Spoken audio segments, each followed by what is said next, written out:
मेरा नाम है डॉक्टर रोहित जैन और मैं एक aesthetic and reconstructive plastic surgeon हूँ। मैं opulence clinic south city 1 Gurgaon में प्रैक्टिस करता हूँ। आज हम बात करने वाले हैं हेयर ट्रांसप्लांट सर्जरी के बाद आफ्टर केयर की। अगर आप अपना हेयर ट्रांसप्लांट सर्जरी करा चुके हैं, कॉन्ग्रेचुलेशन। देखिए, जब हम हेयर ट्रांसप्लांट करते हैं तो हम पेशेंट को ड्रेसिंग करते हैं, जो डोनर एरिया है उसको कवर कर देते हैं, यानी जहाँ से हमने बाल निकाले हैं उसको तो कवर कर देते हैं, लेकिन जहाँ पे नए बाल, ट्रांसप्लांटेड बाल जो हैं उनको लगाया जाता है, उस रिसिपिएंट एरिया को हम खुला छोड़ते हैं ताकि हर 2 से 3 घंटे में आप उसमें इरिगेशन कर सकें नॉर्मल सलाइन स्प्रे से, जो हम आपको देते हैं। इसके अलावा जब आप डिस्चार्ज होकर जाएंगे सेंटर से तो आपको दी जाएंगी कुछ एंटीबायोटिक प्रिस्क्रिप्शन, पेन किलर्स, उसके अलावा स्वेलिंग कम करने के लिए दवाई और मल्टीविटामिन।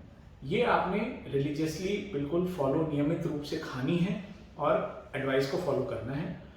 घर पे आपने कुछ चीज़ों का ध्यान रखना है। एक तो डस्ट से दूर रहेंगे, बहुत ज़्यादा आप ध्यान रखेंगे कि प्रेशर ना पड़े, थोड़ा सा हेड एंड एलिवेटेड रखेंगे, यानी कि सर को ऊपर करके सोएंगे, और ध्यान रखेंगे कि सीधा ही लेटना है, ना करवट लेके लेटना है, ना पेट के बल लेटना है। हम आपको 3rd डे बुलाते हैं फॉलोअप के लिए। जब आप 3rd डे आएंगे उस दिन हम ड्रेसिंग खोल के चेंज करेंगे ड्रेसिंग। डोनर एरिया को देख लेते हैं कि डोनर एरिया में कोई प्रॉब्लम है, अगर कोई इन्फेक्शन हो कुछ तो उसमें देखते हैं। इसका इंसिडेंस बिल्कुल ना के बराबर होता है। उसके अलावा रिसिपिएंट एरिया में बाल सब ठीक हैं, कोई प्रॉब्लम तो नहीं है, ये देख लेते हैं। उसके बाद फिर से ड्रेसिंग करके आपको घर भेज देंगे और 5th डे पे फिर से बुलाएंगे। 5th डे पे हम फर्स्ट शैम्पू करते हैं और आपको सिखाते हैं कि कैसे घर में खुद से शैम्पू करना है।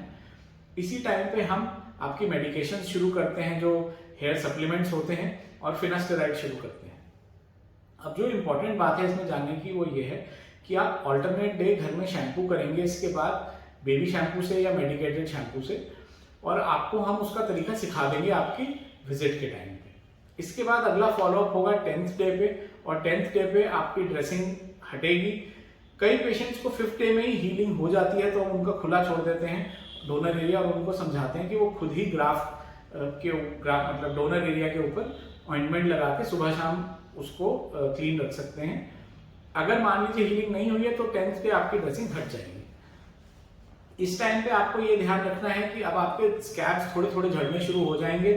इन्हीं के साथ कुछ कुछ हेयर फॉलिकल भी निकल के झड़ते हैं, तो इनको देख के बहुत ज्यादा चिंता नहीं करनी, सिर्फ बाल निकलते हैं। 10th डे तक आते आते हेयर फॉलिकल अंदर अच्छे से चिपक जाते हैं, तो बेसिकली फॉलिकल अंदर ही रह जाते हैं, उसके बाल निकल जाते हैं, तो उसको देख के आपको चिंता नहीं करनी है। 10th डे के बाद आपको फिर से 20th डे पे बुलाया जाएगा। 20th डे पे फिर से इंस्पेक्शन होगा, सब कुछ ठीक है, कोई प्रॉब्लम तो नहीं है। मिनॉक्सिडिल शुरू हो जाएगी आपकी, हेयर सीरम पहले ही आपका शुरू हम कर देंगे। तो इस स्टेज पे आपको यही ध्यान रखना है कि कोई भी स्ट्रेनुअस एक्सरसाइज अभी तक नहीं शुरू करनी है। खाने में आप हाई प्रोटीन डाइट खाएंगे, स्मोकिंग नहीं करेंगे। अगर आपको डायबिटीज, ब्लड प्रेशर है तो उनको कंट्रोल में रखना है। इसके बाद 30th डे पे आप फॉलोअप करेंगे, और 30th डे पे हम पोस्ट हेयर ट्रांसप्लांट सर्जरी आपका फर्स्ट PRP सेशन करेंगे, और ये उसके बाद 3 महीने तक on a monthly basis continue करेंगे। एक PRP सेशन आपका हेयर ट्रांसप्लांट के टाइम पे ही हो जाता है। उसके बाद 3 PRP सेशन 3 महीने तक होंगे, और फिर उसके बाद 1 से 2 मंथ्स तक चलेंगे, पहले 1 साल तक। उसके बाद 1 से 3 मंथ्स हो जाएगा, और फिर सेकेंड ईयर ऑनवर्ड्स 1 से 6 मंथ्स चलेगा। अगर आपको हेयर ट्रांसप्लांट सर्जरी की आफ्टर केयर के बारे में कोई भी डाउट है तो आप हमें या अपने लोकल प्लास्टिक सर्जन को कॉन्टैक्ट कर सकते हैं।